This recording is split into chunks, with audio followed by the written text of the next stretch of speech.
Son las 9:07 de la noche. Continuamos en esta transmisión extraordinaria de RPP Noticias. Soy Jaime Chincha y los acompaño en el día número 36 de la emergencia nacional a través de las plataformas de RPP en radio, televisión y web. Muy bien, nos metemos a fondo en el tema educativo. El tema de la educación, sin lugar a dudas, es crucial en este momento en el Perú. Y qué bueno que así sea. Siempre estuvo postergado y hoy nos damos más cuenta que nunca de eso, ¿no?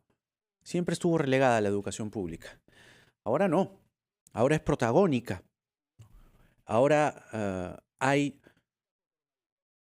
por lo menos una proyección, un horizonte, ¿no? Vamos a conversar con Idel Wexler, que ha sido ministro de Educación, porque hay muchas cosas que ver. La currícula virtual o el currículo virtual. El fin de semana el presidente Vizcarra dijo la fecha de inicio de clases presenciales no será el 4 de mayo hasta por tiempo indefinido. Eso obliga a que las escuelas, todas, privadas, públicas, las públicas parece que ahora la tienen más clara. No parece, tienen un plan, tienen plataformas, no solamente Aprendo en Casa, sino tienen también radio, televisión. Y hay escuelas privadas, las medianas, las chicas, que están pasando por una situación muy, pero muy crítica. Conversamos con Idel Wexler a continuación. ¿Cómo le va, Idel? Buenas noches. ¿Cómo estás, Jaime? Gusto de saludarte. Lo mismo. A ver, ¿cuál es el horizonte, principalmente de la escuela privada, que curiosamente hoy, con este momento de emergencia, requieren mucho más atención que la escuela pública, que tiene un plan ya adecuado en Aprendo en Casa y en los contenidos de web, de radio y de televisión? ¿Es posible que las escuelas privadas puedan adecuar su plan para todo el 2020 de manera virtual, entendiendo que hay algunas que hasta ahora no lo han presentado? Bueno, yo creo que sí. Es más, yo he podido seguir el tema y la gran mayoría de colegios, inclusive antes que se anunciara que el reinicio de las clases no estaba definido y que podría ser todo el año no presencial, que han venido esforzándose para trabajar usando entornos virtuales directamente con los estudiantes correspondientes. Ciertamente, este es un sector importante de colegios. Hay otros colegios que comenzaron a medias y con una acumulación de tareas, en mi opinión, inadecuada, que han ido corrigiendo. Y como tú supondrás, Jaime, hay colegios privados donde se paga una pensión de 150, 200 soles, y que están en las zonas periféricas de las ciudades metropolitanas que estarían en problemas. Así que en ese sentido, creo que la mayoría de colegios privados está avanzando y los profesores, que son 156,000, están en buen camino, por lo que he podido apreciar, conversar y seguir en algunos casos como parte de mi trabajo.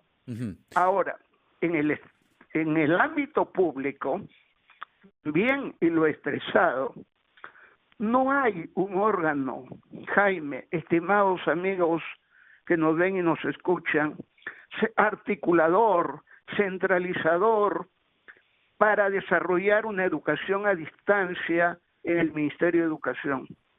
Sin embargo, con esa realidad, el ministro de Educación ha tenido que implementar Aprendo en Casa, tomando en cuenta radio y televisión del Perú y 400 radios en provincias y algunas televisoras privadas. Y eso es natural, porque mira, Jaime, computadoras, teniendo en cuenta los hogares del Perú, solamente el 33% tiene una computadora. Y en cuanto a conectividad, sea fibra óptica o sea satélite, es el 29.8%. En esas condiciones, La radio y la televisión era una alternativa y creo que ha hecho bien el ministerio de desarrollarla. Yo he saludado eso, pero ahí creo que hay que incorporar a los 360.000 maestros Ajá. en el seguimiento, en el acompañamiento de los alumnos, en la distribución de los cuadernos de trabajo y también en la realización de las clases por radio y televisión, porque los maestros tienen la capacidad de poder hacer clases de educación a distancia. Idel, tengo una inquietud. En ese sentido, tengo una inquietud que hacer. mi primera afirmación, estimado Jaime, sí, es que la educación a distancia llegó al Perú para quedarse, así es, pero hay que mejorarla. A ver, Y ahora, una propuesta Idel, perdóneme, quiero hacerle una pregunta. Idel. hago al Ministerio de Educación, un poco que pase esto, es crear un Instituto Nacional de Educación a Distancia, Ya. como había antes el Instituto Nacional de Teleeducación, INTE, para tener sí. un sistema más permanente de educación Idel, ¿me escucha? virtual, de educación radial Idel, y televisiva. ¿me escucha? Idel, ¿me escucha? ¿Idel? Sí, te escucho. Ah, ya, ahora sí. No, es que estaba tratando de preguntarle hace rato. Idel, a ver, ha recordado usted bien al INTE. INTE tenía incluso programas en Canal 7, pero mi preocupación va por, y creo que la preocupación de muchos padres, ¿qué pasa? Usted ha mencionado a los colegios que cobran pensiones de 150, 200, 300 soles. El Ministerio de Educación, es decir, la escuela pública, está en condiciones de absorber, no sé si a estos colegios de manera integral, pero sí al alumnado, es decir, o podría darse el caso que estos colegios pasen a ser colegios de la escuela pública. No me respondo ahora. Vamos a la pausa y regresamos para seguir conversando con Idel Wexler, exministro de Educación, sobre las grandes reformas en el sector educativo que nos plantea. Fíjese usted quién tendría o quién se hubiese imaginado que un virus iba a tener que plantearnos cosas certeras y además sumamente trascendentales en la educación pública peruana y en el mundo. Regresamos. Más de radio, televisión y web, soy Jaime Chincha y los acompaño en el día 36 de la emergencia nacional. Estamos hablando de educación, estamos conversando con el exministro Idel Wexler y yo tenía una pregunta para él.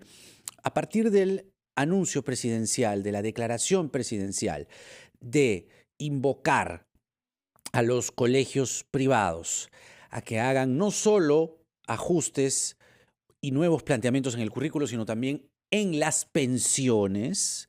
Aquí viene una situación muy delicada para aquellos colegios que, bien recordaba el exministro Wexler, cobran pensiones de 150, 200, 300 soles. Mi pregunta era esa, Idel.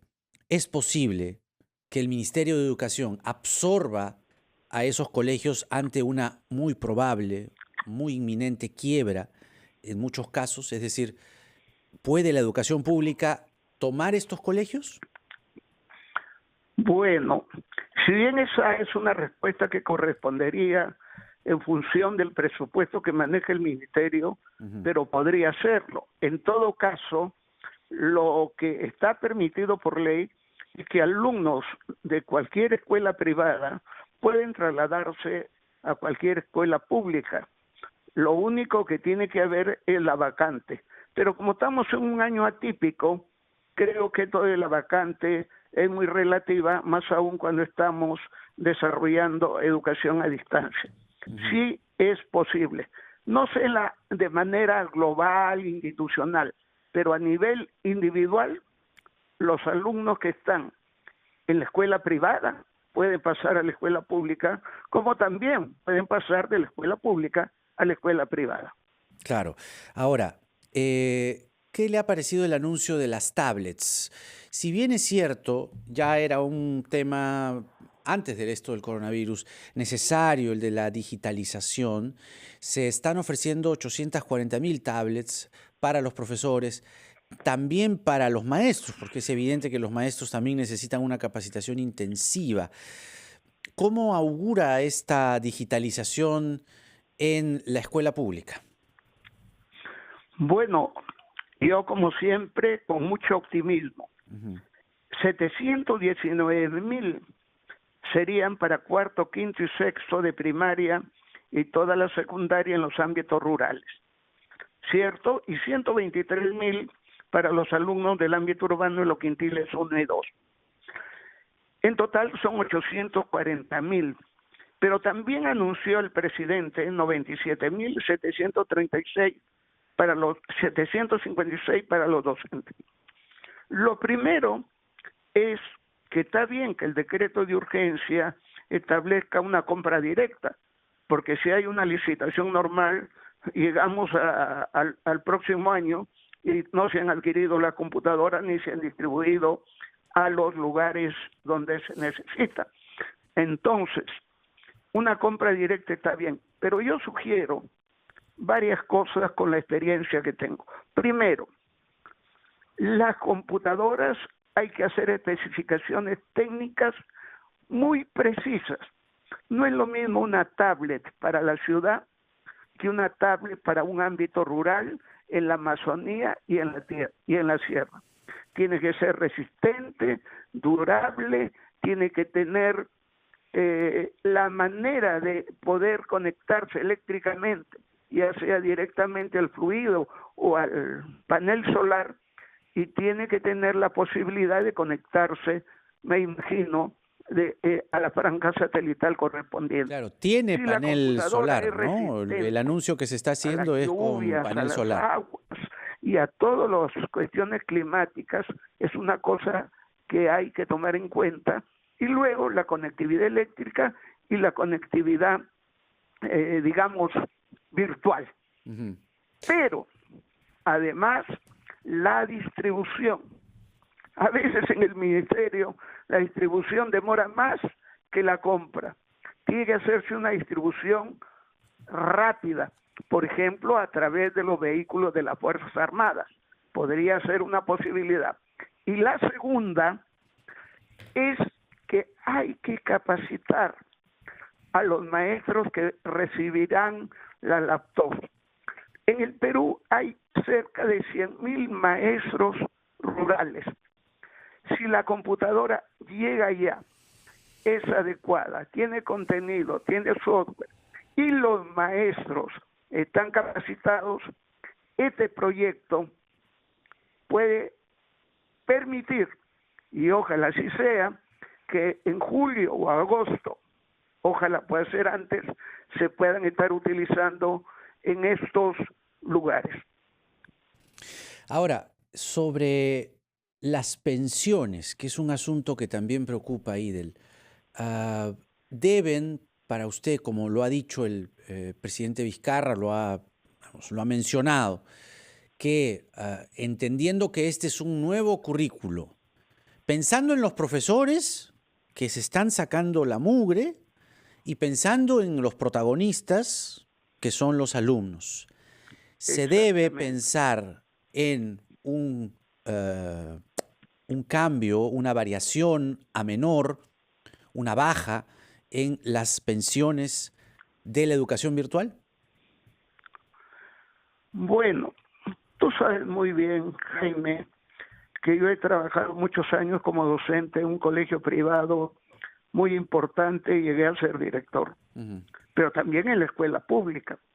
En un colegio privado, el financiamiento de sus actividades, el uso de tecnologías, el uso de materiales adecuados, pero sobre todo el pago de la planilla de los profesores viene de las pensiones. Hay 156,000 maestros en los colegios privados. Cualquier decisión de reajuste es una cosa que le corresponde al promotor, ni siquiera al director o directora del colegio. Pero debe tener en cuenta que hay que asegurar, uno, la planilla de los maestros que están trabajando arduamente, como tú lo has mencionado, y dos, las condiciones de los recursos tecnológicos y didácticos hoy que estamos haciendo educación a distancia. Claro, pero sumando igual esos valores, entendiendo que antes se pagaba luz, se pagaba, en fin, infraestructura, personal de limpieza. El personal administrativo supongo que trabajará en remoto. Es decir, los colegios tienen que transparentar, ¿no?, su flujo de gastos, ¿no? Y decir, bueno, esto es lo que me cuesta y esto es lo que voy a cobrar. Pero sí tiene que haber un ajuste, ¿no? Bueno, yo creo que los promotores de cada colegio evaluarán con el mejor criterio. Primero, de asegurar un servicio educativo de calidad, sobre todo en educación a distancia. Y segundo, verán las condiciones de los padres para seguramente tomar algunos acuerdos especiales. Creo que dentro de esta flexibilidad, que estamos en un tiempo tan complicado y donde los problemas también están afectando a sectores de padres de familia, seguramente que tomarán las acciones que correspondan. Pero yo le digo a los padres de familia, hay que asegurar la calidad de educación a distancia. Y eso implica cumplir con los maestros. Esa posibilidad está abierta y dependerá de cada promotor y de cada colegio. Muy bien, Idel, como siempre un gusto, ¿eh? Muchas gracias por esta conversación. Idel No, Wexler, te agradezco mucho exministro de Educación. y Sí. pido al Ministerio de Educación que incorpore a los docentes públicos en el desarrollo del programa Aprendo en Casa, que se repartan los cuadernos de trabajo y que por favor los docentes públicos participen en este proyecto de educación a distancia, porque los maestros públicos son maestros comprometidos con sus alumnos. Muchas gracias. Gracias, Idel. Muy bien.